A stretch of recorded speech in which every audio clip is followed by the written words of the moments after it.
Morning students. ਅੱਜ ਕੱਲ੍ਹ ਦਾ ਸਾਡਾ ਟੌਪਿਕ ਰਹਿ ਗਿਆ ਸੀਗਾ ਕੌਰਨ ਵਾਇਰਸ ਵਾਲਾ। तो वो टॉपिक मैं दोबारा करवाना चाह रही हूँ क्योंकि ਤੁਹਾਡੀ कुछ प्रॉब्लम आ रही सी नैटवर्क की और इसलिए फिर मैं ਤੁਹਾਨੂੰ करवाना चाह रही हूँ।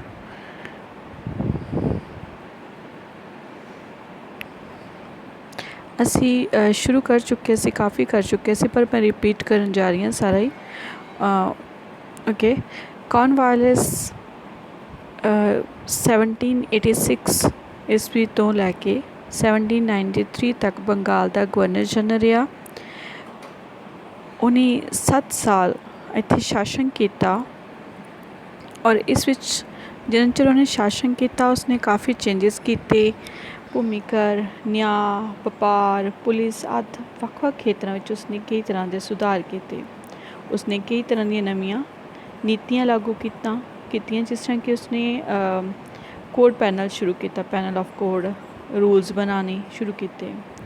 उसके जोड़े सुधारों में असीं ਵੱਖਰੇ ग्रुप के रखते हैं, जिस तरह कि एडमिनिस्ट्रेटिव रिफॉर्म्स जिहदे विच फर्स्ट आंदा हैगा जिहड़ियां सैलरीज हैगियां उन्हां नूं इनक्रीज़ किया, उन्हां दा वाधा किया अते निजी व्यापार की रोक। उस टाइम ते बहुत ज़्यादा वड्डी हो गई सी। वड्डी मतलब कि रिश्वत लैनी शुरू कर दी सी क्योंकि तनख्वाहां बहुत घट मिलदियां सी कंपनी के अधिकारियों नूं, तां उन्होंने रिश्वत लैके ब्लैक विच काम करना शुरू कर दिता सीगा। ईवन बनारस के ब्रिटिश रेजिडेंट की वार्षिक जिहड़ी आमदन सी 1350 पाउंड सी। उस तो इलावा उसनूं 40,000 पाउंड जिहड़े आ वो वार्षिक होर उपरों बना लैंदा सी, जानी कि वो की लैंदा सी, रिश्वत लैंदा सी। ਤਾਂ ਇਸ ਚੀਜ਼ ਨੂੰ ਕੌਰਨਵਾਲਿਸ ਨੇ ਸਮਝਿਆ। ਉਸਨੇ ਦੇਖਿਆ ਕਿ ਅਗਰ ਤਨਖਾਹਾਂ ਘੱਟ ਹੋਣਗੀਆਂ ਤਾਂ ਉਹ ਜ਼ਿਆਦਾ ਹੀ ਜਿਹੜੇ ਸਾਡੇ ਵਰਕਰ ਹੈ ਜਾਂ ਕੰਮ ਕਰਨ ਵਾਲੇ ਉਹ ਜ਼ਿਆਦਾ ਰਿਸ਼ਵਤ ਲੈਣਗੇ, ਤਾਂ ਉਸਨੇ ਉਹਨਾਂ ਦੀਆਂ ਤਨਖਾਹਾਂ ਵਿੱਚ ਵਾਧਾ ਕਰ ਦਿੱਤਾ। ਇਸ ਤੋਂ ਇਲਾਵਾ ਕੁਝ ਕਠੋਰ ਨਿਯਮ ਵੀ ਬਣਾ ਦਿੱਤੇ। ਅਗਰ ਕੋਈ ਨਿੱਜੀ ਵਪਾਰ ਕਰਦਾ ਆ ਜਾਂ ਭਾਰਤੀਆਂ ਨਾਲ ਕੋਈ ਲੈਣ ਦੇਣ ਕਰਦਾ ਤਾਂ ਉਸ ਦੇ ਉੱਪਰ ਟੋਟਲੀ ਉਸਨੇ ਮਨਾਹੀ ਕਰ ਦਿੱਤੀ। अगला उसने किया कि कलैक्टरां तो न्याय संबंधी अधिकार खोले। कलैक्टर ये उसका दूजा वड्डा सुधार सीगा। उन्हां कोल भी इसे करके ही उसने खोए सी क्योंकि ये भूमिकर इकट्ठा करन दे नाल नाल होर भी कमाई करनी शुरू कर दी सी इन्हां ने और अपनियां अदालतां लगाया करते सन, दीवानी मुकदमियां का फैसला करते सन और कई बार उन्हां दे विच इन्हां दी गलत तरीके नाल न्याय करते सीगे। और दूसरा सीगा कि भारतीयों नूं उच्चे अहुदियां तो वांझे रखना।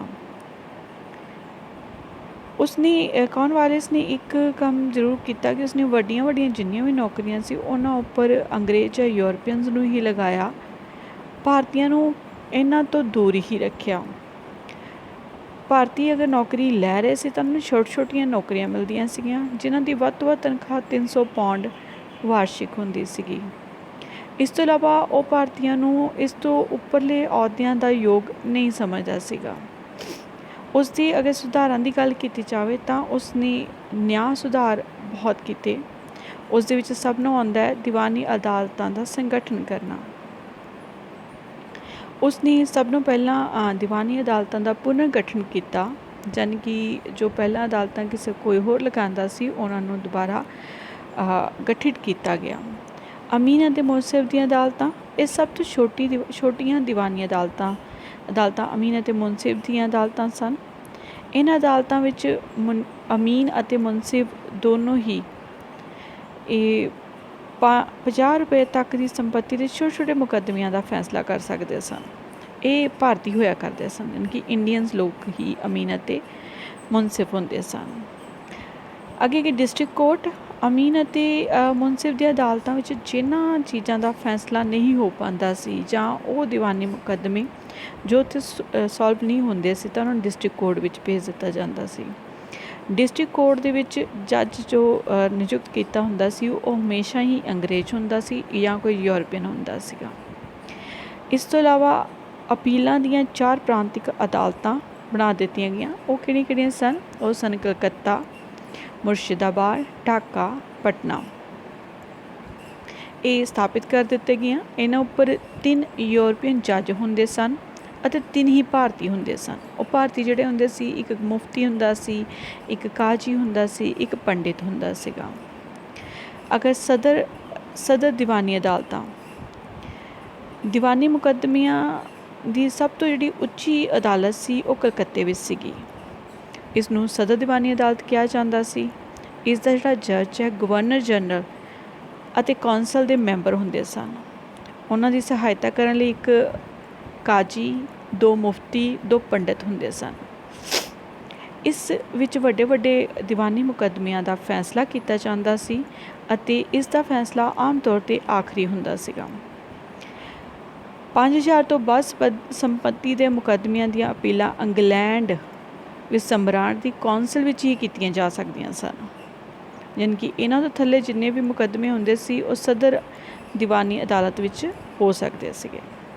ਫੌਜਦਾਰੀ ਅਦਾਲਤਾਂ, ਉਹ ਅਦਾਲਤਾਂ ਜਿੱਥੇ ਕਿ ਧੋਖਾਧੜੀ, ਮਾਰਕੁੱਟ, ਇਹੋ ਜਿਹੀਆਂ ਅਦਾਲਤਾਂ। ਕਾਰਨਵਾਲਿਸ ਨੇ ਫੌਜਦਾਰੀ ਦੀ ਛੋਟੀ ਅਦਾਲਤ ਜਿਹੜੀ ਸੀ ਸਭ ਨੂੰ ਪਹਿਲਾਂ ਦਰੋਗਾ ਦੀ ਲਗਾਈ ਗਈ। ਦਰੋਗਾ ਯਾਨੀ ਕਿ ਛੋਟੇ ਇਲਾਕਿਆਂ ਨੂੰ ਵੰਡਿਆ ਗਿਆ। ਉਹਨਾਂ ਵਿੱਚ ਜੋ ਫੌਜਦਾਰੀ ਕੁਛ ਘਟਨਾ ਵਾਪਰਦੀ ਤਾਂ ਉਹਨਾਂ ਦੇ ਫੈਸਲੇ ਕਰਨ ਲਈ ਦਰੋਗਾ ਨਿਯੁਕਤ ਕੀਤਾ ਗਿਆ, ਜੋ ਕਿ ਥਾਣੇ ਵਿੱਚ ਆਪਣਾ ਕੰਮ ਕਰਦਾ ਹੁੰਦਾ ਸੀਗਾ। ਉਸ ਦਾ ਜੋ ਏਰੀਆ ਸੀ ਉਸ ਵਿੱਚ ਧਿਆਨ ਰੱਖਣਾ, ਸੁਰੱਖਿਆ ਕਰਨੀ ਉਸਦੀ ਜ਼ਿੰਮੇਵਾਰੀ ਹੁੰਦੀ ਸੀ।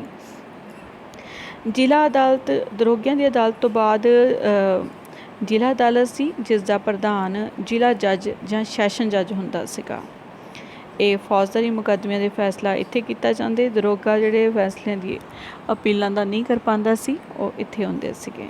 4 ਸਰਕਟ ਜਾਂ ਗਸ਼ਤੀ ਅਦਾਲਤਾਂ, ਕਲਕੱਤਾ, ਮੁਰਸ਼ਿਦਾਬਾਦ, ਢਾਕਾ ਅਤੇ ਪਟਨਾ 4 ਡਿਵੀਜ਼ਨਾਂ ਵਿੱਚ ਵੰਡੇ ਹੋਏ ਸਨ। ਔਰ ਇੱਥੇ ਜੋ ਮੁਕੱਦਮੇ ਆਉਂਦੇ ਸੀ ਉਹਨਾਂ ਦੇ ਉਹਨਾਂ ਦੇ ਅਪਰਾਧ ਜਦੋਂ ਜ਼ਾਹਿਰ ਹੋ ਜਾਂਦਾ ਸੀ ਤਾਂ ਉਹਨਾਂ ਨੂੰ ਸਦਰ ਨਿਜ਼ਾਮਤ ਵਿੱਚ ਭੇਜ ਕੇ ਉਹਨਾਂ ਦਾ ਫੈਸਲਾ ਕੀਤਾ ਜਾਂਦਾ ਸੀਗਾ।